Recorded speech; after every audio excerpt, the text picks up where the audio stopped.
గతించిన రాత్రి తండ్రి మీ ప్రజలతో మీరు మాట్లాడారు. ఈరోజు కూడా తండ్రి కొన్ని విలువైన సంగతులు నేర్చుకోవడానికి మిమ్మల్ని ఏ విధముగా వెంబడించాలో తండ్రి మాకు తెలియజేస్తారని అర్థిస్తున్నాం. వచ్చిన వారితో ముఖాముఖిగా మీరు మాట్లాడండి. వీరికి అర్థమయ్యేలా చెప్పడానికి తండ్రి నాకు జ్ఞానము, మీ ప్రేరణ దయచేయండి. తండ్రి మీ సహాయం మాకుంటే మేము విలువగా తండ్రి వాడబడగలం. తండ్రి చేసిన ఈ కష్టము, ప్రయాస, దీనికి తగిన ప్రతిఫలాలు మీరు అనుగ్రహించి మీ కుమారుని తండ్రి మరింతగా తండ్రి అర్థవంతమైన పరిచర్యలోనికి నడిపిస్తారని కోరుతూ క్రీస్తున్నామని ప్రార్థన సమర్పిస్తున్నాం తండ్రి. ఆమేన్. మరికొన్ని విలువైన సంగతులు విందాం. ఇది లెంట్ టైం కనుక దానికి సంబంధించిన కొన్ని సందర్భాలు మనం ధ్యానించడం ఎంతైనా అవసరం మనకి. చూద్దామేక మార్కు సువార్త 10వ అధ్యాయం. మార్కు సువార్త 10వ అధ్యాయం. మార్కు సువార్త 10వ అధ్యాయం 42వ వచనం నుండి.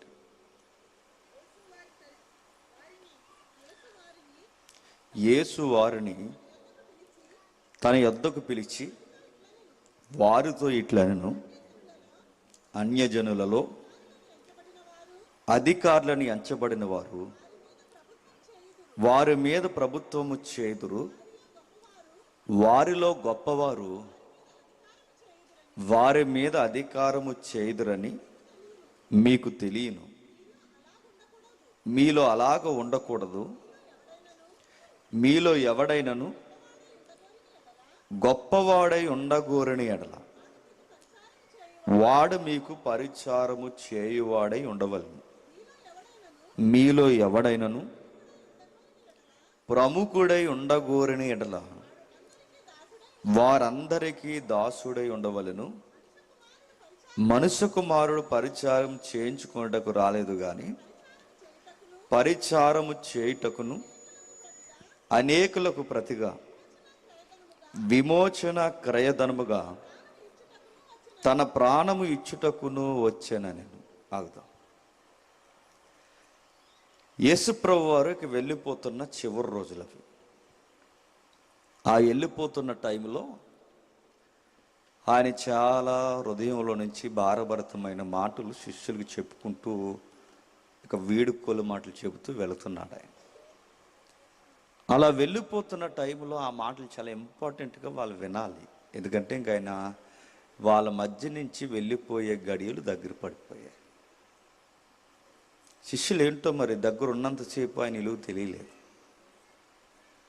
ఆయన మాట్లాడుతూ బాధపడుతూ అంటున్నాడు, మీ పరిస్థితి బాగోలేదయ్యా అన్నాడు.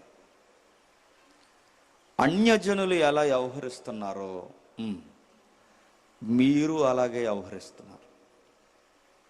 ఈ లెంట టైంలో ఆయనను జ్ఞాపకం చేసుకుంటున్నామన్న పేరే కానీ మన గొడవలు మనకున్నాయి. ఆయన పేరు మీద మనం కూడుకుంటాం కానీ మన గొప్పలు మనకున్నాయి. ఆ రోజు శిష్యులు ఎలా ఉన్నారో ఈరోజు శిష్యులు కూడా అలాగే ఉన్నారు. శిష్యులు అంటే క్రైస్తవులు. ఏం పెద్ద మార్పు లేదు. ఈ సందర్భం అర్థం కావాలి అంటే దీని వెనక నుండి తవ్వుకొస్తే కానీ పరిస్థితులు అర్థం. ఏం చెప్పుకొస్తున్నాడంటే ఈ సందర్భాన్ని ఉపయోగిస్తూ ఒక బైబిల్ పండితుడు అంటాడు, యేసుక్రీస్తు వారితో మార్గములో ఉన్నారు కానీ యేసు మార్గంలో లేరంట. ఇదేం చిన్న మాట ఏం కాదు. నా మాట అర్థమైందో లేదో. మళ్ళీ యేసుక్రీస్తు వారితో మార్గంలో ఉన్నారంటే ఆయన వెనకాలే నడుస్తున్నారు కానీ వాళ్ళ మనస్సు మాత్రం ఆయనతో లేదట. మనం చర్చికి వస్తాం కానీ ఆయనకి దగ్గరగా ఉంటుంది. ఆ రోజు శిష్యులు కూడా ఎలా ఉన్నారు, ఈరోజు మనం అలాగే ఉన్నాం. యేసుప్రభుని నమ్ముకున్నామని చెప్పాం కానీ అచ్చు అన్ని జనుల్లాగా ప్రవర్తిస్తున్నాం. ఏం జరిగిందంటే ఆయనకి ఇంకా 2-3 రోజుల్లో ఇక సిలువ వేసేయబోతున్నారు. ఆయన చాలా టెన్షన్ అవుతున్నాడు. ఆయనకి బీపీ లెవెల్స్ పెరిగాయి. మీకు తెలుసు కదా గెత్సేమనే వనం యొక్క పరిస్థితి. ఆ గెత్సేమనే వనంలో ఆయన చాలా బాధకి, టెన్షన్కి గురయ్యాడు. ఆయన ఎంత టెన్షన్కి గురయ్యాడంటే, ఇక చెమట రంధ్రాల నుంచి చెమట రాకుండా, చెమట రంధ్రాల నుంచి రక్తం రావడం స్టార్ట్ అయింది. దాన్ని మెడికల్ టెంపర్లు ఏమంటారంటే హై బీపీ అంటారు. మనమేనంతే, ఇది ఆకాశం విరుగు పడిపోద్దనంత టెన్షన్ ఎక్కువ అయిపోకూడదు. టెన్షన్లో బాగా పడిపోయామనుకోండి, పెరాలసిస్, స్ట్రోక్ అయినా వచ్చేది. బాగా టెన్షన్ అడిపోయామనుకోండి, నేను మళ్ళీ చెప్తున్నాను, బీపీ పెరిగిపోయి హార్ట్ స్ట్రోక్ అయినా వచ్చేస్తుంది. మనం ఏదైనా విషయం ఎంతవరకు టెన్షన్ అవ్వాలో అంతవరకు. ఎందుకంటే నువ్వు ఎక్కువ టెన్షన్ అయిపోవడం వల్ల ఇరిగిపోయేది, ఒరిగిపోయేది ఏమీ లేదు. జరిగేది దేవుని చిత్తం జరుగుతుంది. కానీ యేసు ప్రభువు వారి టెన్షన్ వాళ్ళకి అర్థం ఉంది. ఆయన చాలా బాధపడిపోతున్నాడు. ఆయనకి తెలుసు కళ్ళ ముందు సిలువ రెడీగా ఉందని. వీళ్ళు ఇంకా పశ్చిమ్రాన్ని సిద్ధం చేయక మునిపే ఏ మ్రాను ఎత్తబోతున్నారో భవిష్యత్తు తిరిగిన వాడికి తెలుసు. వీళ్ళ మేకులు సిద్ధము చేయక మునిపే వీళ్ళ మేకుల చేత సిలువేస్తారని ఆయనకి తెలుసు. వీరి కొరడాలు ఎత్తక ముందే ఆయన కొరడాల చేత ఆయన సొగసు స్వరూపము లేకుండా ఆయన పూర్తిగా రక్తపు ముద్దగా మార్చేస్తారని ఆయనకు తెలుసు. నెక్స్ట్, ఆయనను గొలుగత్తా కొండకి సుమారు 5 కిలోమీటర్లు బాధిస్తూ తీసుకెళ్ళిపోతారని ఆయనకు తెలుసు. ఇవన్నీ తెలిసినప్పుడు ఆయన టెన్షన్ అవుతున్న దాఖతాలు దీనికి ముందు ఆ గెత్సేమనే వనంలో టెన్షన్ అవుతున్నాడు. ఆయన టెన్షన్ అవుతున్నప్పుడు అప్పటికే తోడు అడిగాడు ప్రార్థనలో, కొంచెం నాతో కలిసి ఏకీభవించండి. ఎవరిని? శిష్యులు. వీళ్ళు ఎలాంటి వాళ్ళు అంటే టయానికి నిద్ర అవుతారు. సేమ్ మనలాగే. కొంతమందిని చూస్తుంటామండి, వాక్యం మనం సొక్కాలు చింపుకొని చెప్తుంటే, నువ్వు చింపుకో, మేము పడుకుంటామని పడుకుంటారు. చర్చిలో చూస్తారు ఇలాంటి వాళ్ళని ఉంటారు. మనమేమో ఆవేదనతో వాక్యం చెప్తుంటే మరి వాళ్ళకి నిద్ర ఎలా వచ్చేస్తుంది నాకు అర్థం అవుతుంది. యేసుప్రభు వారు కూడా ఇంక వెళ్ళిపోతున్నానయ్యి అంటే, పొద్దున మాట్లాడుకుందాం ప్రభువా అన్నట్టు నిద్రపోయారట. యేసుప్రభు వారు బాధపడ్డారు. అయ్యే, ఒక గడి అయినను నాతో మేలుకుని ఉండలేకపోతున్నారేంటయ్యా. ప్రార్థనలో సహాయం కోరుకున్నాడు, ఎందుకంటే మానవ ఆకారంలో ఉన్నాడు కనుక. తోడు కోరుకున్నాడు, మానవ ఆకారంలో ఉన్నాడు కనుక. సంపూర్ణమైన దేవుడైనను సంపూర్ణమైన మానవుడుగా ఉన్నాడు కనుక ఆ సంపూర్ణమైన మానవ ఆకారంలో ఉన్న ఆయన తోడు కోరుకున్నాడు. కానీ ఉండలేకపోయారు, వాళ్ళు నిద్రపోయారు అని చాలా టెన్షన్ అవుతున్నాడు. నేను ప్రశ్న అడుగుతున్నాను, దేనికి టెన్షన్ అయ్యాడు ఆయన? సిలువ వేస్తారన్నా? కాదు. మేకులు వేసి కొడతారన్నా? కాదు. కొరడాలతో కొట్టి ముఖం మీద ఉమ్మేస్తారన్నా? కాదు. అవమానాన్ని గురి చేసి అర్ధనగ్నంగా వేలాడదీస్తారన్నా? కాదు. స్త్రీలు దగ్గరగా ఉండగానే ఆయన వస్త్రహీనుడిగా చేసేస్తారన్నా? కాదు. అవమానాలు, నిందలు తట్టుకోలేక అవమానపు సావును భరించాలన్నా? ఇది ఏం కాదండి, ఆయన వాటికి రెడీ అయిపోయాడు. సందర్భం కాదు కానీ ఒక వింటిస్తాను మీకు, వీలైతే ఈ ఆదివారం మా చర్చిలో నేను చెప్పాలనుకుంటున్నాను. యేసుప్రభు వారు తన చిత్తానుసారంగా చనిపోయాడు అనడానికి 7 ఆధారాలు చట్ట ప్రకారం వదిలి వెళ్ళిపోయాడంట. ఆయన రోమీలు సిలువేశారన్నది సెకండరీ, సిలువేయించుకున్నాడన్నది ఫస్ట్ థింక్ అంట. ఆయనే ఎంచుకున్నాడట. అసలు ఆ రుజువులు చెప్పాలి, కాకపోతే మరి టెక్నికల్ బావులు సిద్ధంగా లేరు, సాంగే వేయలేదు. ఇంకా అది ఎత్తే అంతే సాంగ్తలని నాకు అర్థమైంది. అందుకే మారింది రూటు, కొంచెం జాగ్రత్తగా వినండి. అయితే ఈ విషయాలు మనం గమనిస్తున్నప్పుడు యేసుప్రభు వారు మెంటల్గానే ప్రిపేర్ అయిపోయాడు. ఆయన ఈ మెంటల్గా ప్రిపేర్ అయిపోయినప్పుడు ఎందుకు అంత టెన్షన్ అవుతుందో? ఆయనకి ఇష్టమేగా సిలువేయబడ్డం, ఆయనకి ఇష్టమేగా రక్తపు కొరడాలు భరించడం, ఆయనకి ఇష్టమేగా, ఆయన ఇష్ట ప్రకారమేగా వెళ్ళాడు. ఇలా ఆయన చిత్తానుసారంగా వెళ్ళినప్పుడు ఎందుకు ఆయన అలా భరిస్తున్నాడంటే, ఆయన భరిస్తున్నప్పుడు అంత బీపీని ఎందుకు టెన్షన్ అయ్యాడంటే కారణం, ఆయన అంత టెన్షన్ పడిపోవడానికి ఆయన ఏదో సిలువేసేస్తారని, చంపేస్తారని కాదు, ఆయనకి 3వ రోజు తిరిగి లేస్తానని తెలుసు ఆయనకి. మరి తెలిసినా ఎందుకు టెన్షన్ అవుతున్నాడంటే, అక్కడ ఒక మాట అంటాడు, దేవా దేవా నీవు నా చేయి ఎలా ఇడిచితివి. అంటే దాని అర్థం ఏంటి? నా శిష్యులు నన్ను వదిలి వెళ్ళిపోయిన నాకు పెద్ద టెన్షన్ కాదు. నేను రొట్టెలు పెడితే నేను పెట్టిన రొట్టెలు తిన్నవారు నన్ను వదిలేసి వెళ్ళిపోయిన నాకు పెద్ద టెన్షన్ కాదు. నన్ను ఎవ్వరు వదిలి వెళ్ళిపోయినా నేను పెద్ద బాధపడిన, కానీ నేను ప్రపంచంలో ఈ 6 నేల మీద తట్టుకోలేని విషయం ఏదన్నా ఉంది అంటే నువ్వు నా చెయ్యి వదిలేడు. నాకు సిలువ మరణం కన్నా బాధాకరమైన విషయం తండ్రి, నిన్ను విడిచి ఒక నిమిషం కూడా నేను ఉండలే. ఇంత టెన్షన్ ఆయన గురవుతున్నాడు. ఇంత టెన్షన్ ఆయన పడుతున్నప్పుడు, ఇలా దగ్గరగా తిరుగుతున్నప్పుడు ఎలా ఉండాలండి? ప్రభువా నీ బాధను మేము అర్థం చేసుకుంటున్నాం ప్రభువా అని మౌనంగా పక్కన నిలబడి ఆయన మాటలు అర్థం చేసుకోవడమైనా అయ్యి ఉండాలి. ప్రభువా నీ తండ్రి చిత్తం కొరకు నువ్వు ఎంత నలిగిపోతున్నా కనుక ఆ చిత్తాన్ని మేము నెరవేరుస్తాం ప్రభువా అని ఆ మాటకి భరోసానే ఇవ్వాలి. ఇవి ఏమీ ఇవ్వలేదండి వీళ్ళు ఏం చేశారు తెలుసా? ఏం చేస్తున్నారో ఒక్కసారి 8వ అధ్యాయంకి రండి. 8వ అధ్యాయం మార్కు సువార్త 8వ అధ్యాయం 31వ వచనం నుండి. మార్కు సువార్త 8వ అధ్యాయం 31వ వచనం నుండి. మరియు మనుష్య కుమారుడు అనేక హింసలు పొంది పెద్దల చేతను, ప్రధాన యాజకుల చేతను, శాస్త్రుల చేతను ఉపేక్షింపబడి చంపబడి 3 దినములైన తర్వాత లేచుట అగత్యమని ఆయన వారి శిష్యులకు తన చుట్టూ ఉన్న వారికి బోధింప ఆరంభించను. ఆయన ఈ మాట బహిరంగంగా చెప్పెను. పేతురు ఆయన చేయబట్టుకుని ఆయనను గద్దింపసాగాను. అందుకైన తన శిష్యుల వైపు తిరిగి వారిని చూసి, సాతానా నా ఎనుకకు పొమ్ము, నీవు మనుషుల సంగతులు మనస్కరించుచున్నావు గాని దేవుని సంగతులను మనస్కరింపకున్నావని పేతురు గద్దించాను. ఆగుతా. యేసుప్రభు వారు ఏం చెప్తున్నారండి?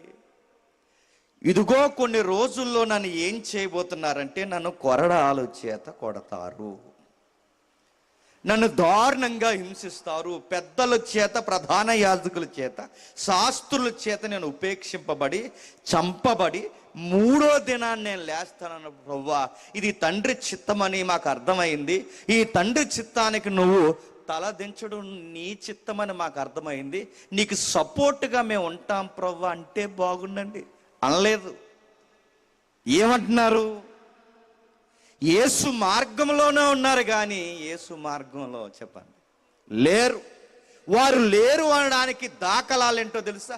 ఆయన ఏం మాట్లాడుతున్నాడు, ఈ పెద్ద మనిషి ఏం మాట్లాడుతున్నాడు.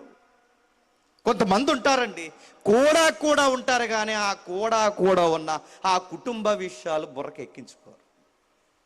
అరే ఇంట్లో మీ అయ్యి అంత కష్టపడుతున్నాడు, ఈ బుర్రకి ఎక్కదా? అంతా వినేమంటాడంటే, నువ్వు నాకు కొంటావా కొనబట్టావు. ఇలాంటి కొడుకుని కన్నందుకు ఏమనుకుంటారండి? కుటుంబ యజమాని ఆడు రెక్కల ముక్కలు చేసుకుని పడుతుంటే ఆ రెక్కల ముక్కల కష్టం వెనకాల అర్థం చేసుకోలేని భార్య ఉన్నప్పుడు అతని మనసు ఎలా ఉంటుందండి? అర్థం చేసుకోలేని పిల్లలున్నా, అర్థం చేసుకోలేని భర్త ఉన్నా, వెనకాల మరలా చెప్తున్నా ఇలాంటి అర్థం చేసుకోలేని మోక ఎక్కువైతే ఆ తలకాయ చాలా బాధపడుతుంది. ఆయన ఎంత ఎమోషనల్గా చెప్తున్నాడు ఆ ప్రసంగం ఆయన.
గొడవలు ఎట్టుకుంటున్నారంటే చెప్పండి, మనలో ఎవడ గొప్పవాడనే మార్గం మధ్యలో ఒకడుతో ఒకడు వాదించిరి. మనలో ఎవడు గొప్పవాడని 12 మంది శిష్యులు వాదించుకుంటున్నారట. క్వశ్చన్ అడుగుతున్నాను, చెప్పండి, ఏమని వాదించుకుని ఉంటారండి?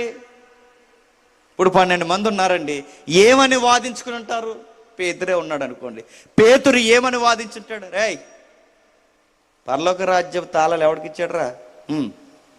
ఎవడికి ఇస్తా అన్నాడు? నాకు. అందరూ ఉండగా తాళాలు నాకు ఇస్తా అన్నాడు అంటే ఎవడు గొప్పడురా? చెప్పండి, నేనే గొప్ప. సైలెంట్ అయిపోయి ఏమనుకుంటున్నారు అన్నాడు. మిగిలిన యోహాన్ అంటాడు మీవు గొప్పేటి తాళాలు ఇచ్చుకుంటే? అసలు తాళాలు ఎవరైతే ఇచ్చారో ఆయన రొమ్ము మీద ఆనుకునేది ఎవరు? యోహాన్ అయిన నేను. ఆయన హృదయానికి దగ్గరగా జారబడేది నేను కాబట్టి, ఆయనకి దగ్గరగా ఉండేది నేనే కాబట్టి, మన అందరిలో ఎవడు గొప్పోడు? నేనే గొప్ప. ఇంకా నేను అడుగుతున్నాను, లేదు అందరికన్నా గొప్ప నేనే.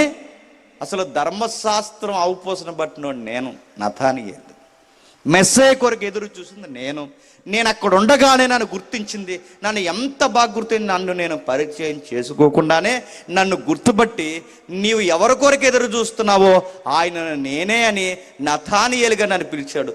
నేనే గొప్ప అని నతానియేలు. నేను ఉదాహరణ చెప్తున్నాను, ఏం జరుగుంటుంది.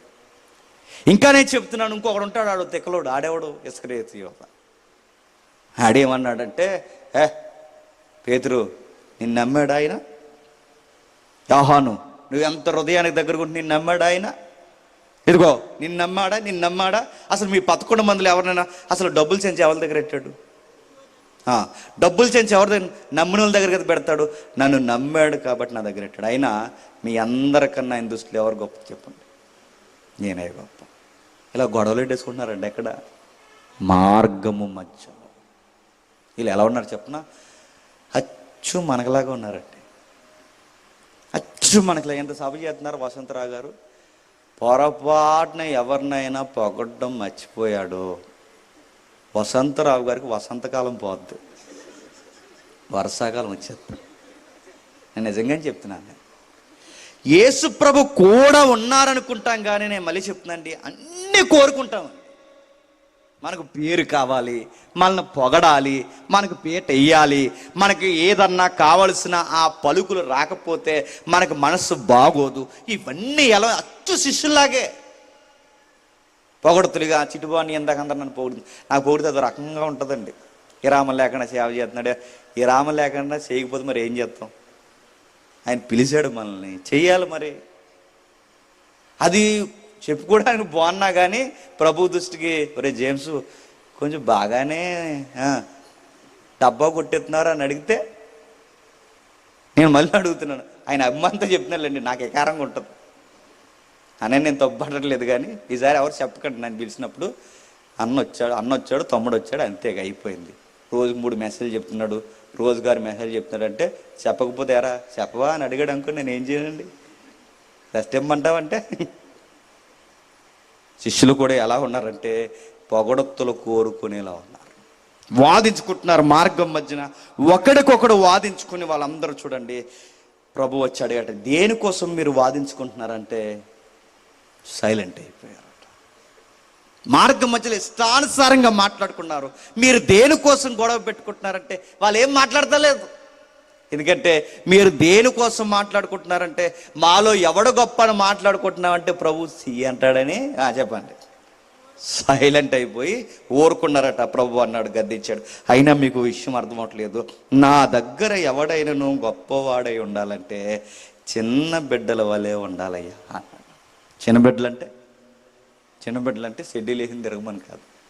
చిన్న బిడ్డలంటే చిన్నపిల్లలు గొప్ప పేరు ఎలా అయితే కోరుకోరో నా వెనకాల ఉన్నవారు కూడా మీరు అలాగే ఉండాలి. 8వ అధ్యాయంలో పేతురు తన గొప్ప చూస్తున్నాడు. 9వ అధ్యాయంలో చెప్పండి శిష్యులు తమ గొప్ప ఎవరు గొప్పవాడని కోరుకుంటున్నాడు. 10వ అధ్యాయంలో చూడండి, 10వ అధ్యాయంలో ఏం చేస్తున్నారు? ఎందుకు చదివిస్తున్నా మీకు అర్థం చదవండి. 10వ అధ్యాయంలో 35వ వచనం నుండి 10వ అధ్యాయం జబదయ కుమారులైన యాకోబును యోహానును ఆయన యొద్దకు వచ్చి, బోధకుడా, మేము అడిగినదెల్లా నీవు మాకు చేయగోరుచున్నావా?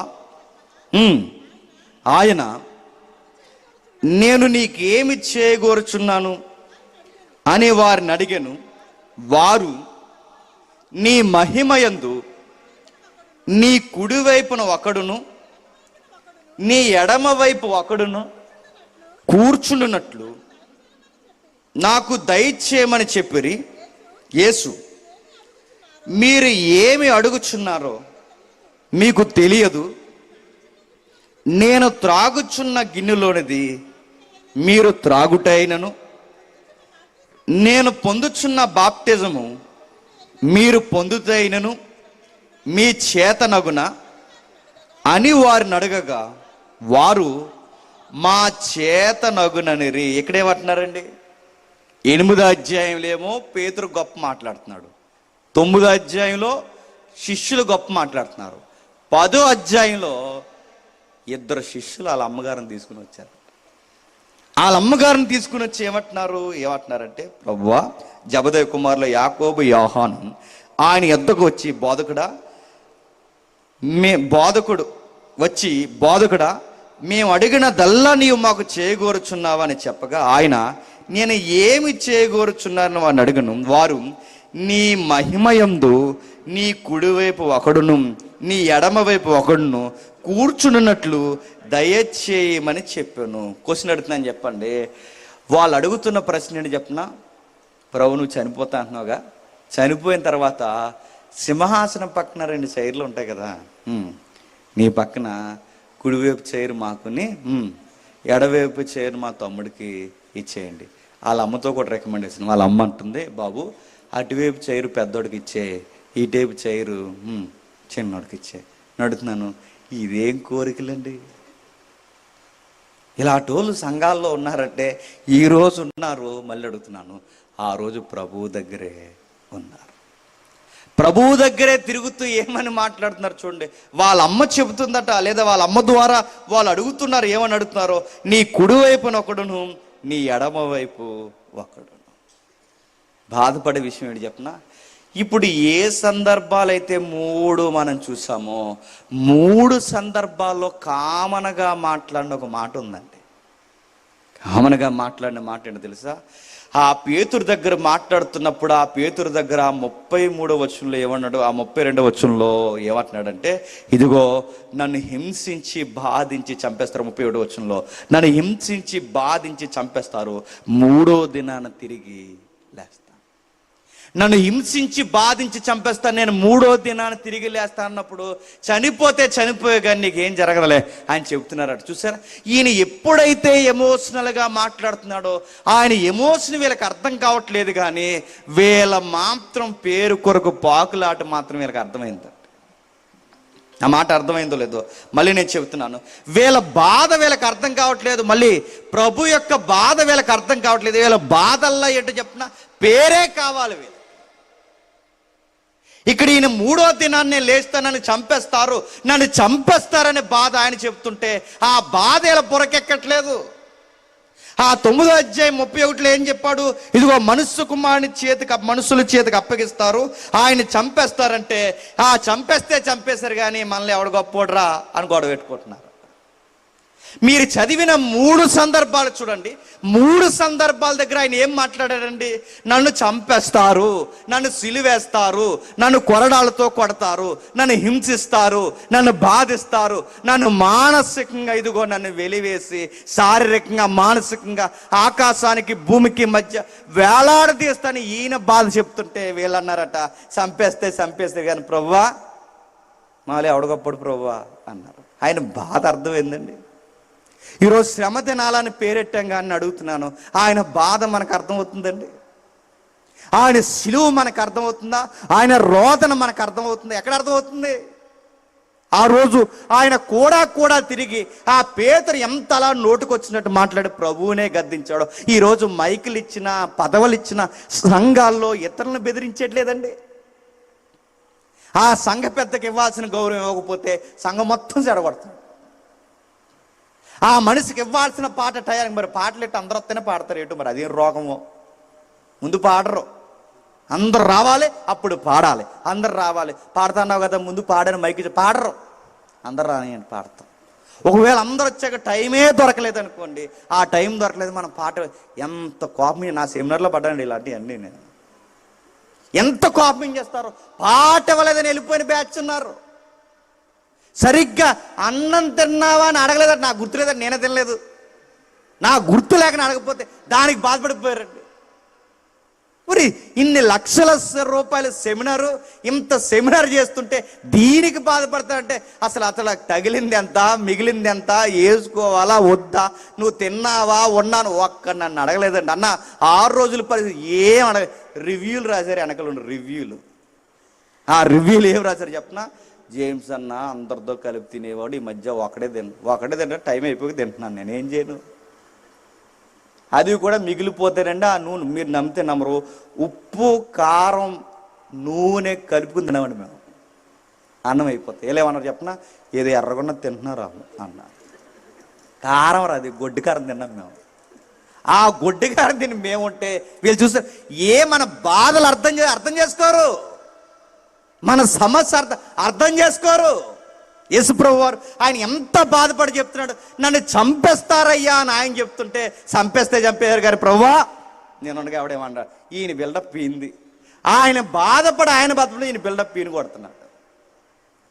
మార్గం మధ్యలో వెనకాల వెళుతూ నన్ను చంపేస్తారయ్యా, ఇదిగో నన్ను 3వ దినం వరకు బంధించేస్తారు, మనుష్య కుమారుని మనుష్యులు చేతికి అప్పగించేస్తారంటే, అప్పగించారు కానీ అసలు మనలో ఎవడు గొప్పరా అన్నారంట. ఏం అర్థం అవట్లేదు. ఈ 10వ అధ్యాయంకి వచ్చేసరికి ఆ పై వచనంలో 34 ఏం చెప్తున్నాడు చూడండి, వారు ఆయన అపహసించి ఆయన మీద ఉమ్మివేసి కొరడాలతో కొట్టి చంపేస్తారు, 3వ దినాన తిరిగి లేస్తాడంటే వెంటనే దగ్గరికి వచ్చి అన్నారట, అయితే చంపేశారు కానీ నీ కుడివైపు ఒకడు, నీ ఎడమవైపు శైర్లు మర్చిపోరు అన్నారు. ఏమనాలండి, ఆయన కన్నీటితో ఇంత బీపీ వచ్చి ఆయన టెన్షన్ పడుతుంటే, నా తండ్రి నా చేయి వదిలి వెళ్ళిపోయే గడియ దగ్గర పడుతుందని ఆయన బాధపడుతుంటే చైర్లు కావాలండి, చైర్లు. ఆయన బాధ ఆయన పడుతుంటే ఈయన ఎక్కడైతే ఈ సిలువ కొరకు చెప్పిన ప్రతి దిక్కున వీళ్ళకి అర్థమవలేదండి, ప్రతి సందర్భంలో వీరికి అర్థమవుతుంది. ఎప్పుడు మీరు చూడండి, కుటుంబంలో యజమాని ఉన్నంత కాలం ఆ మనిషికి తెలియదు, ఆ మనిషి పోతాడు చూసారా, అప్పుడు తెలుస్తుంది ఆ మనిషి విలువ. ఎవరైనా వ్యక్తి ఉన్నంతకాలం విలువ తెలియదు, ఆ మనిషి వెళ్ళిపోతాడుగా అప్పుడు తెలుస్తుంది విలువ. చెప్పిన సందర్భం ఒకసారి మీకు జ్ఞాపకం చేస్తాను. ఒక చెల్లి ఉండేది, ఒక అన్న ఉండేవాడు, చక్కగా ఉండేవారండి. ఇగోలుకు పోయి గొడవలు పెట్టుకున్నారండి. గొడవలు పెట్టుకుని చివరికి ఆ గొడవలకి 4-5 సంవత్సరాలు కలలేదండి, 4-5 సంవత్సరాలు భార్య భర్తలు. అండ్ ఎంత ఇగో ఉన్నా బైబిల్ పట్టుకుని తిరుగుతున్నాం. సన్ డౌన్ అయ్యేసరికి, అదే సూర్యుడు అస్తమిచ్చే సమయానికి మనల్ని కలిసిపోమని బైబిల్ చెప్తుంది కదండి. సూర్యుడైనా అస్తమిస్తాడు కానీ మా కోపం మాత్రం అస్తమించదని రకాల. మనం గడిచింది, తిట్టుకున్నారు. మధ్యలో ఈ పుల్లలు పెట్టే బ్యాచ్ ఎక్కువైపోయారు.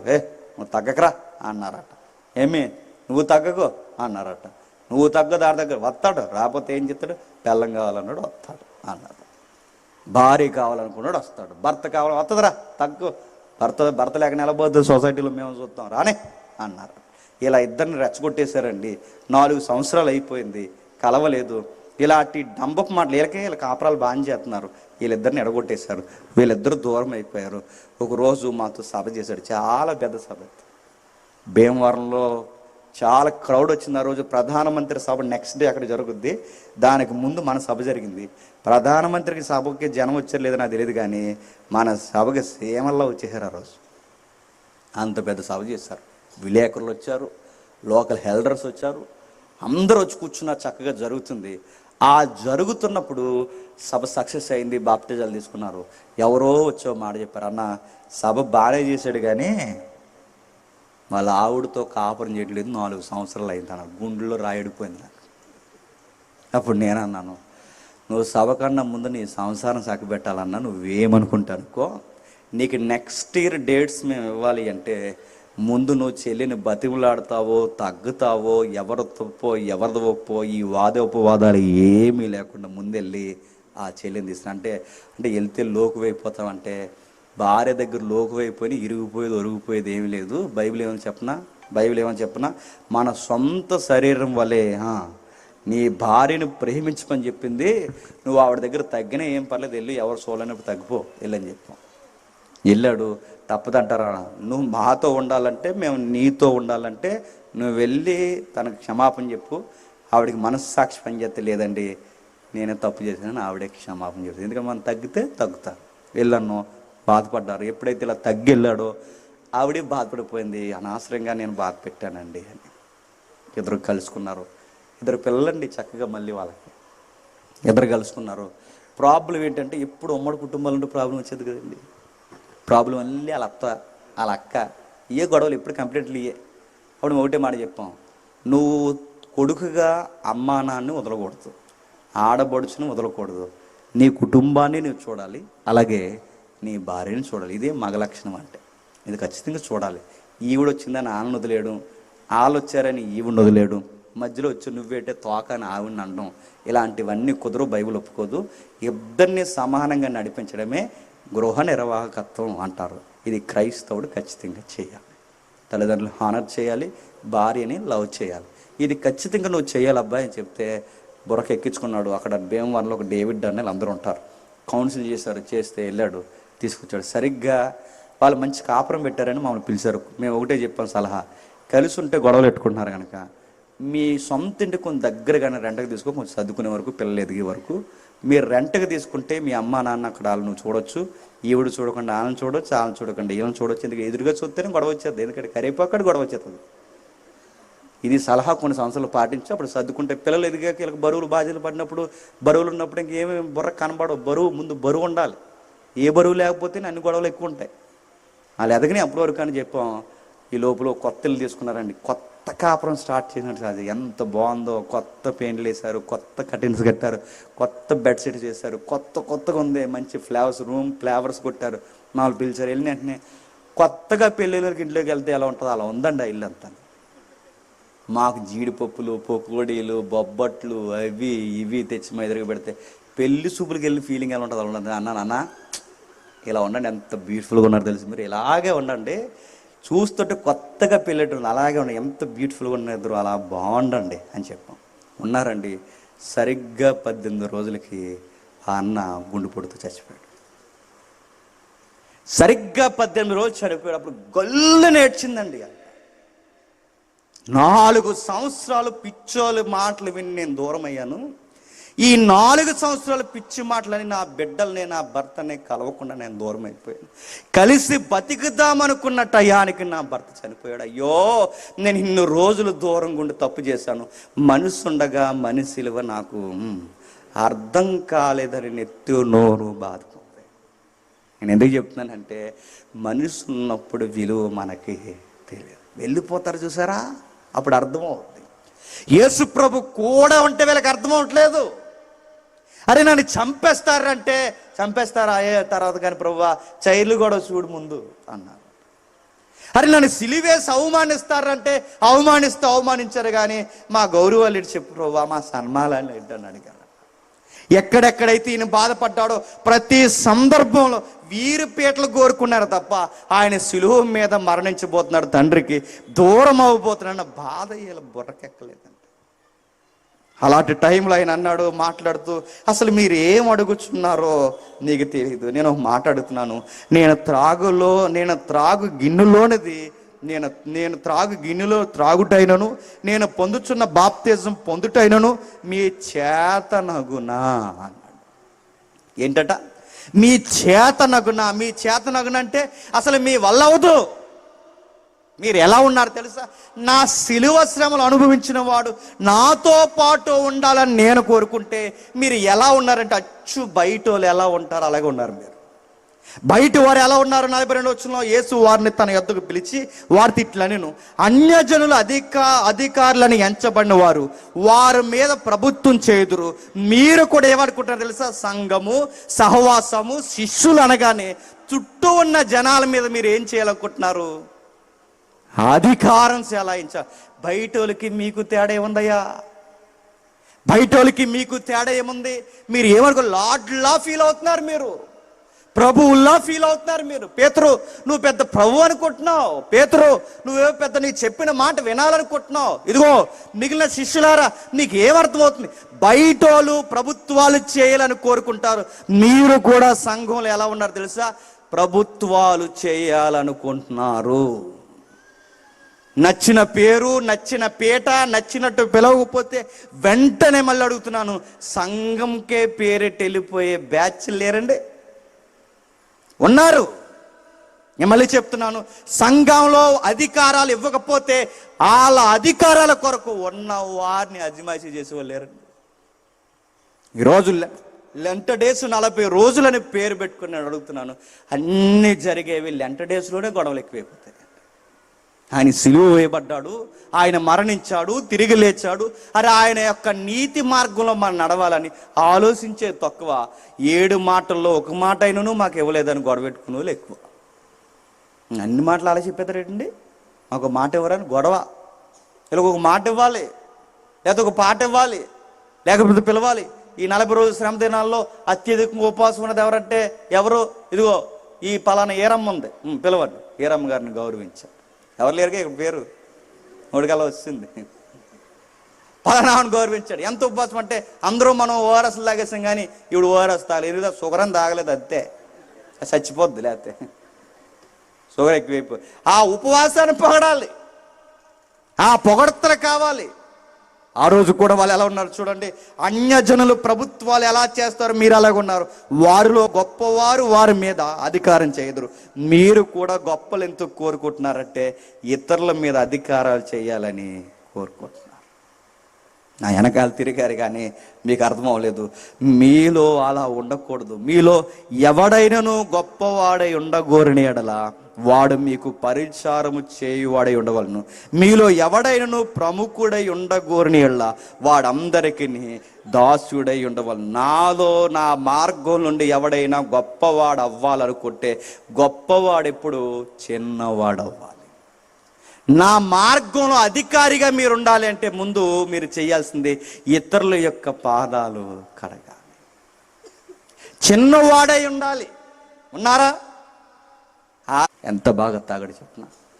అసలు ఎదుటోడు మాట అంటేనే పడని పేతురునట ఆ చెరసాల్లోకి తీసి ఆ కాళ్ళకి బండేసి బిగించి కొరడాలతో కొట్టి గట్టిగా చేతులతో కొట్టి బయటికి నిలబెట్టి పెద్దల సభలో నిలబెట్టి ఇంకొకసారి యేసుక్రీస్తు కొరకు చెప్పావో నీ సావు చూస్తావంటే అప్పుడు యేసుప్రభు అన్నాడట, మీరు నన్ను కొట్టినా తిట్టినా నన్ను బెదిరించినా నన్ను ఎంతగా నన్ను ఇబ్బంది పెట్టినా నేను కన్న వాటిని ఎన్న వాటిని చెప్పలేదు. పేతురు ఎంత బాగా ఎలా మారాడు. ఒకప్పుడు ఎవడైనా పోలీసుడు వస్తే నరికేసేవాడు, ఇప్పుడు పోలీసులు కాదు సామాన్యులు కొడితే ఇంత బాగా ఎలా మారాడంటే పేతురు మారడానికి కారణం పేతురు ఒకటి చూశాడు. ప్రభువు చెప్పింది జ్ఞాపకం వచ్చింది. పేతురు ఏం చూశాడు? ఆయన తిరిగి లేవడం చూశాడు. ఆయన చెప్పిన మాటలు ఇదిగో ఆయన పదే పదే మాతో ఉన్నప్పుడు చెప్పాడు. ఏమని చెప్పాడు? నేను 3వ దినాన తిరిగి లేస్తాను, నేను 3వ దినాన తిరిగి లేస్తాను, నేను 3వ దినాన తిరిగి లేస్తాను. ఆయన పదే పదే చెప్పాడు. 3వ దినాన తిరిగి లేస్తాను బతుకుండగా చెప్పినప్పుడు అర్థం అవ్వలేదు, కానీ ఆయన 3వ దినాన తిరిగి లేచినప్పుడు అర్థమైంది. మేరీ మగ్దలేని చూసిన తర్వాత పరుగుడు శిష్యుల దగ్గరికి వెళ్ళి ఆయన లేచాడని చెబితే అప్పటికే వీళ్ళు నమ్మలేదట. ఏం లేచాడు? మేము కూడా చూస్తాం అన్నారట. ఎవరు? రండి ఆ సమాధి ఖాళీగా ఉంది చూడండి అంటే పరుగున వచ్చి చూశారు. ఆ బండ తొలగింపబడి లోపల టవలో విడిచిపెట్టబడి ఆయన ప్రేత వస్త్రాలు అక్కడే పడిపోయి ఉంటే ఆ లోపలికి వెళ్ళి చూశారట. ఆశ్చర్యపోయారు. అంటే నేను బయటకు వచ్చి వారి కన్న వాటిని ఎన్న వాటిని చెప్పడానికి బయలుదేరంటే ఆయన మరణించి తిరిగి లేచేంత వరకు శిష్యులకి చెప్పండి బుర్రకెక్కలేదు అసలు యేసుప్రభు అంటే ఏంటో. చాలామంది ఈ శ్రమ దినాల్లో ఒక ఫోటో ఎక్కువ మనం చూస్తాం. ఫోటో ఏంటో తెలుసా? ఆ శ్రమ దినాల్లో యేసుప్రభు బండేలా తొలగించి బండ మీద వేసి నిలబడి ఉంటుంది. నేను క్వశ్చన్ అడుగుతున్నాను, ఆయన బండ ఏం తీసుకోలేదు, ఎవడు ఊహించేసేసాడు అలాగా. ఎందుకంటే ఆయన ప్రేత వస్త్రాలతో ఉండగానే వస్త్రాలు అక్కడే ఉన్నాయి. ఆయన లేడు. అంటే మూయబడిన బండ మూయబడి ఉండగానే, కట్టిన సంఖ్యలు కట్టబడి ఉండగానే, బయట సైనికులు అలా ఉండగానే, ఎక్కడున్న అక్కడ ఉండగానే ఆయన ఏది ఓపెన్ చేయకుండా బయటకు వచ్చేసాడు. ఖాళీ సమాధి. మరి ఎందుకు బండను తొలగించాడంటే, బండను తొలగించింది ఆయన బయటికి రావడానికి కాదు, మరి శిష్యులు వెళ్ళి ఆయన లోపల లేడని చూడడానికి. మీరు కావాలంటే మళ్ళీ ఒకసారి ఇంటికి వెళ్ళిన తర్వాత రిఫరెన్స్ చదవండి. పేతురు శిష్యులు వెళ్ళి చూసి ఆయన ఇక్కడ లేడని తెలుసుకోవడానికే తప్ప ఆయనకి బండడ్డు కాదు, ఆయనకి వస్త్రాలడ్డు కాదు, ఆయనకి సంఖ్యలడ్డు కాదు. మూయబడిన తలుపులు మూయబడి ఉండగానే లోపలికి వెళ్ళిన వాడికి మూయబడిన బండ మూయబడి ఉండగా బయటికి రాగలడు. మూయబడిన తలుపులు మూయబడి ఉండగానే లోపలికి వెళ్ళిన వాడు మూయబడిన బండ మూయబడి ఉండగానే బయటికి రాగలడు. ఇది మనకు అర్థమైతే ఆ సమాధి ఎందుకు ఆ బండ తొలగింపబడిందంటే, నమ్మని శిష్యులు, అర్థం చేసుకోలేని శిష్యులు, యేసుప్రభు యొక్క మనస్సును గ్రహించలేని శిష్యులు చూసి ఇప్పుడైనను బోధపడాలని పేతురు యాకోబులు పరుగునెళ్ళి, పేతురు యోహాన్లు పరుగునెళ్ళి ఆయన లోపడున్నాడో లేదో ఒంగుని చూసారట. యోహాన్ 2 అడుగులు లోపలికి వెళ్ళి ఆయన ఉన్నాడా అని చూస్తే లేడు. అప్పుడు అర్థమైంది, తమతో చెప్పిన సంగతులన్నీ మరిగిన మళ్ళీ పరుగున మార్గాన్ని వస్తుంటే ఆ మార్గం మధ్యలో కనబడప్పుడు చెప్పాడు, ఇప్పుడైనను మీకు అర్థమైందా అని. అప్పుడు బాధపడిందండి. ఎప్పుడైతే వాళ్ళకి బాధపడిందో అప్పుడు అన్నారు, నేను త్రాగు గిన్నెలోనిది మీరు తాగుతారంటే దాని అర్థం ఏంటి చెప్పినా, నేను పొందే శ్రమలు నా నిమిత్తం మీరు పొందుతారంటే అప్పుడు అర్థమైంది, మేము పొందుతాం ప్రభువా, మేము పొందుతాం. ఎలా చనిపోడు తెలుసా? పేతురు ప్రభువుని నిలువుగా సిలివేశారు. సంఘ చరిత్ర చెబుతుంది. పేతురు అడిగాడట, నా ప్రభువుని నిలువుగా సిలివేశారు, నాకు అర్హత లేదు, నన్ను తల క్రిందులుగా సిలివేశాడు. ఘోరంగా చనిపోయాడు. ఈ పేతురేనా ఒకరోజు ప్రభువుని గద్దించిన పేతురు అంటే ఆ పేతురే పునరుద్ధానం తర్వాత మారిపోయాడు. ప్రభు ఉన్నంత కాలం ప్రభు ఏంటో వాళ్ళకి అర్థం అవ్వలేదు. ప్రభు వెళ్ళిపోయిన తర్వాత ప్రభు వాళ్ళకి అర్థమైపోయి, ప్రభు కోరుకున్నట్టుగా మనం లేవు, మనం ఎవరినే గద్దించకూడదు, ఎవరు మనల్ని నిందించినను మనమే తలదించుకోవాలి తప్ప మనం ఎవరిని ఏమనకూడదు. ఇది ప్రభు యొక్క మనసు అని మారిపోయారు. యోహాను ఎలా చనిపోయాడండి? ఘోరంగా ఇబ్బంది పెట్టారు, ఘోరంగా బాధ పెట్టారు. తీసుకెళ్ళి చలచలా కాగుతున్న సంఘ చరిత్రలో నమోదు చేయబడ్డాయి. కాగుతున్న నూనెలోకి ఇసిరేశారు, అయినా యోహానికి ఏమి లేదు. తీసుకెళ్ళి కొట్టేశారు, యోహానికి ఏమి లేదు. హింసించేశారు, యోహానికి ఏమి లేదు. పొడిచారు, యోహానికి. ఇంక ఈ మనిషిని మనం ఏమీ చేయలేకపోతున్నామని తీసుకెళ్ళి పద్మాసు దీపంలో ఒంటరిగా పడేసేసారు. అక్కడ ఉండిపోయి అలా పరవశుడైపోయి అలా చూసుకుంటూ ప్రకటన గ్రంథం రాసుకుంటాడు. ఎలా చనిపోయాడు చెప్పిన?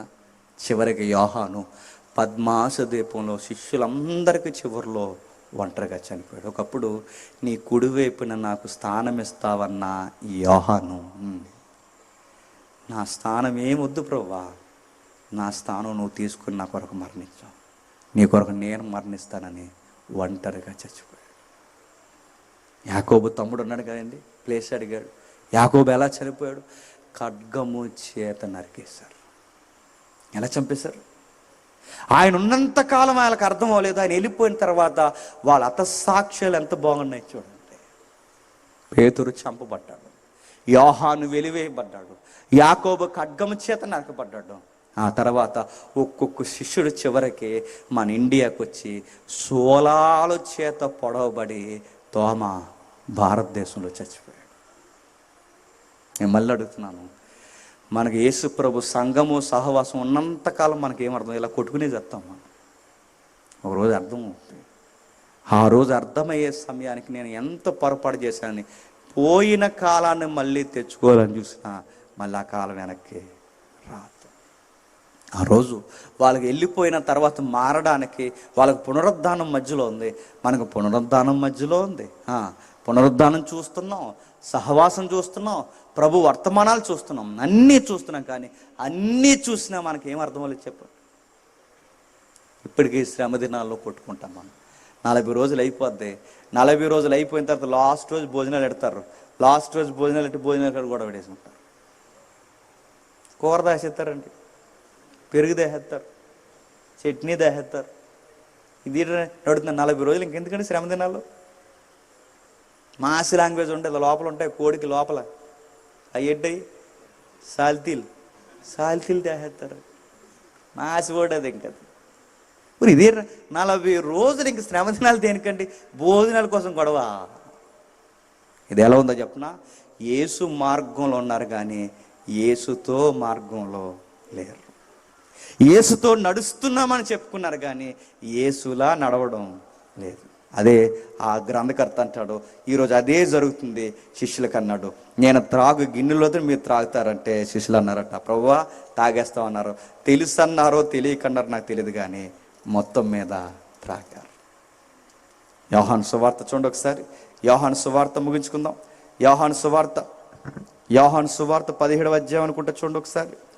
యోహాను సువార్త లాజరు సందర్భం ఒకసారి తీయండి. యోహాను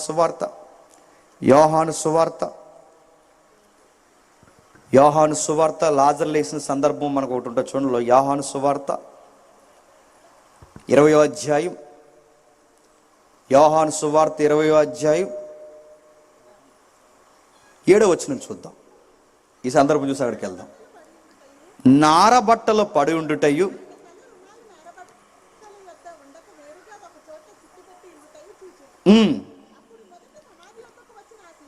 అప్పుడు మొదట సమాధి వద్దకు వచ్చిన ఆ శిష్యుడు లోపలకు పోయి చూసి నమ్మెను. అవుతుందా? టెక్నికల్ బ్యాచ్ అవుతుందా? అవుదా? సెలవు. ఓకే చేయి. ఆయన మృతుల్లో నుండి లేచుట అగత్యమును వారు ఇంకను, అక్కడ ఒక పదం రాశాడు చూడండి, నారబట్టలు వేరుగా పడుండుటయు ఆయన తల రుమాలు నారబట్టి వండక వేరుగా ఒక చోట చుట్టబడి ఉండుటయు చూశాను. లాజర్ సమాధి మీకు తెలుసు కదండి.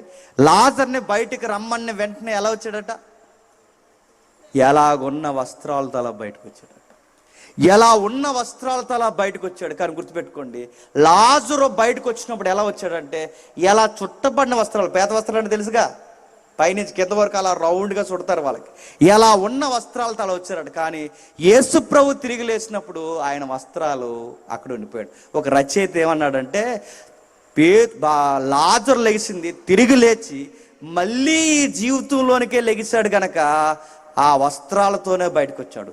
యేసు ప్రభు తిరిగి లేచింది మళ్ళీ ఈ జీవితంలోనికి లేవలేదు గనక ఆ వస్త్రాలు అక్కడే వదిలేశాడు. చాలా పెద్ద మాట అండి అది. అంటే ఆయన తిరిగి లేచింది ఈ జీవితంలో కాదు, అంటే మళ్ళీ చనిపోయే జీవితంలో కాదు. లాజరు లేచింది మళ్ళీ ఈ జీవితంలోకే లెగిచాడు కనుకే, ఈ జీవితంలోకి వచ్చాడు కనుకే మళ్ళీ చచ్చిపోయాడు. లేదంటే లాజరు నిత్యం బతుకుండాలి. లాజరు ఈ జీవితంలోకే వచ్చాడు కాబట్టి లాజరు లేచినప్పుడు వస్త్రాలు కూడా పెట్టుకుని వచ్చాడు. పేతురు చూస్తుండగా, యోహాను చూస్తుండగా, యాకోబు చూస్తుండగా ప్రభు వస్త్రాలు అక్కడే ఇడబడ్డాయి. వస్త్రాలు ఎక్కడెందుకు వదిలేశాడంటే ఆయన లేచింది ఈ 60 ఏళ్ల జీవితంలో కాదు, మరి అనంతమైన జీవితంలోకి లేచాడు.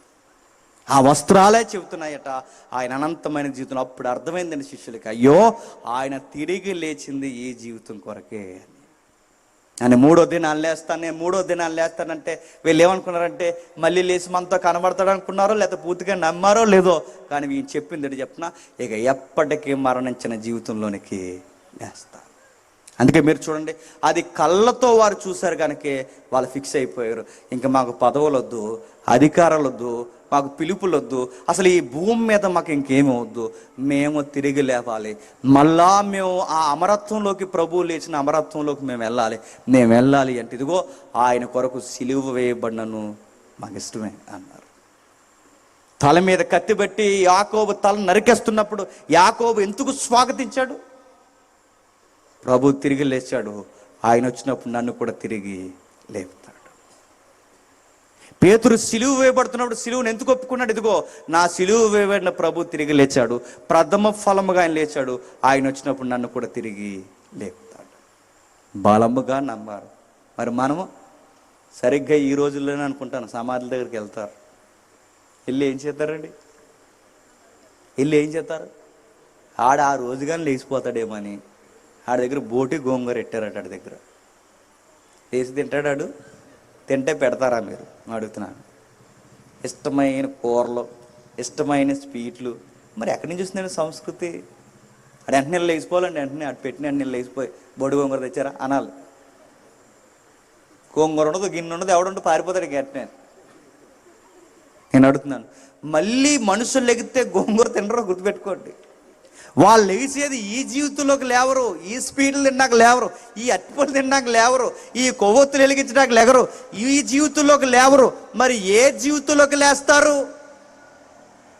ఆకలైనను, దప్పుకైనను, ఎండైనను, వడగాలైనను, ఏ వ్యాధి బాధ కన్నీరు లేని ఒక జీవితంలోకి లేస్తారు.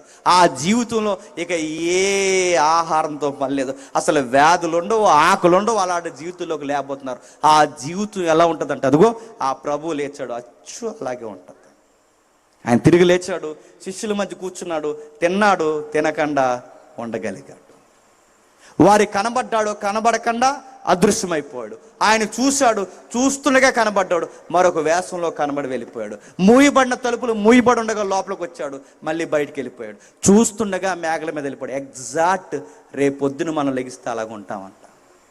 ఎవడో టీవీలో కూర్చుని ఒక మాట వాగుతున్నాడు, ఆ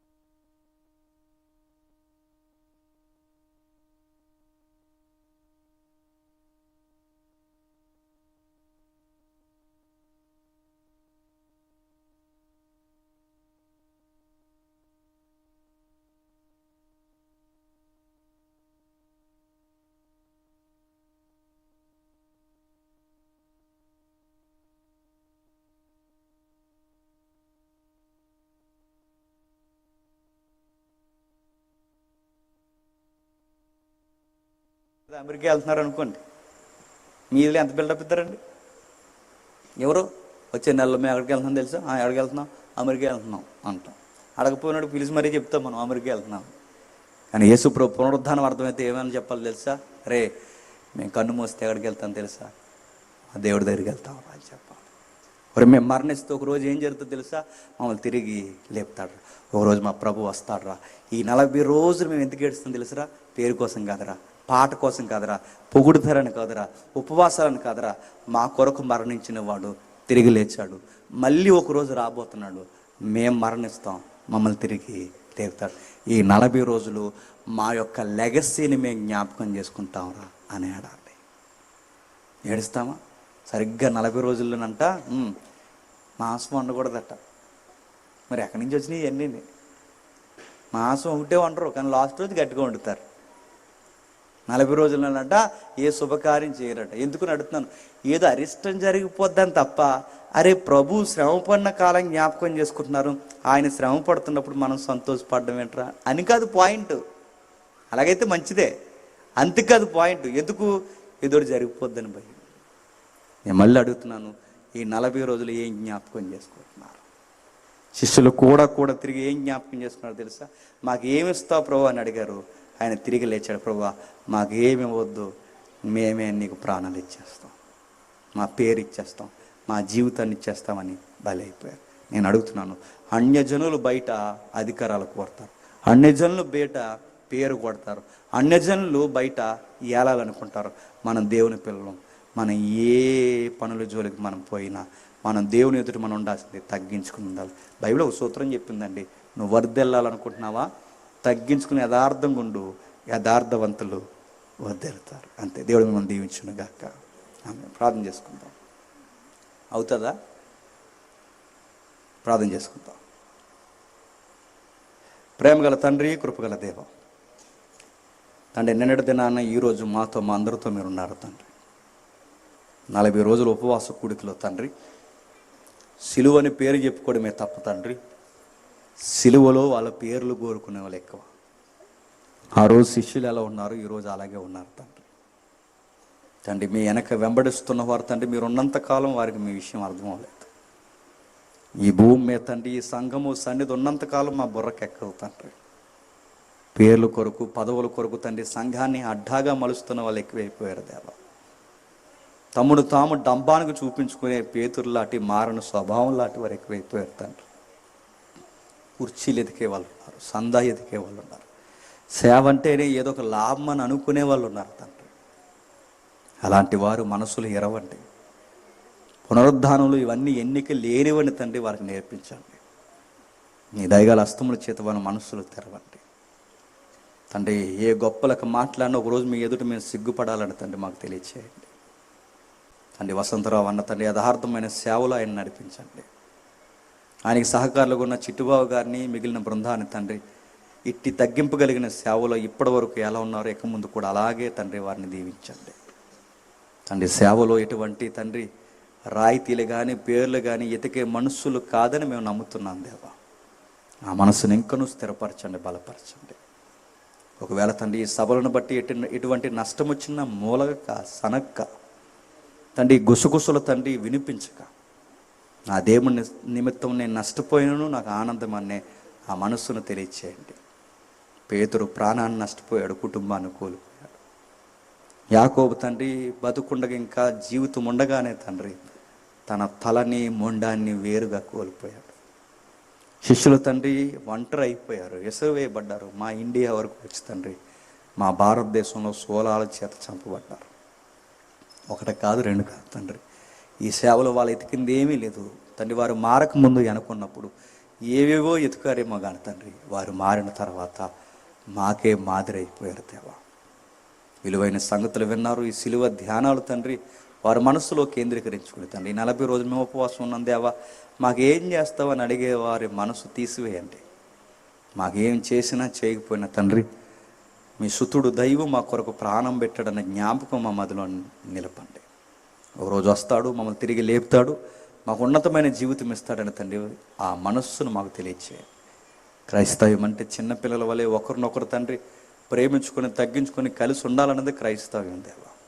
అందులో పేర్లకి గొప్పలకి తండ్రి ఒకరినొకరు పొగుడుకోవడానికి వస్తే క్షమించండి తండ్రి, అది సాతాను మనసు దేవా. వెనకొక పొమ్మని పేతుని ఎలా గద్దించారో ఇలాంటి తండ్రి పేర్లకి తండ్రి మార్క్ వేయించుకోవడానికి ఎవరైనా ఉంటే ఖచ్చితంగా మీరు గద్దిస్తారు దేవా. ఈ మాటలు బోధించాం, మేము తిరిగి వెళ్ళిపోతున్నాం తండ్రి. క్షేమంగా మా గృహాలకి నడిపించండి. ఈ వారం రోజులు తండ్రి మమ్మల్ని ఈ పరిచర్యలో తండ్రి మా ఇంటి ముఖం చూడకుండా మమ్మల్ని వాడుకున్నారు. మేము తిరిగి వెళ్తున్నాం, మా గృహానికి చేరుస్తారని కోరుతున్నాం.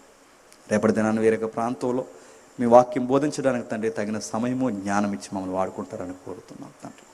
ఈ సభలకు కారకుడైన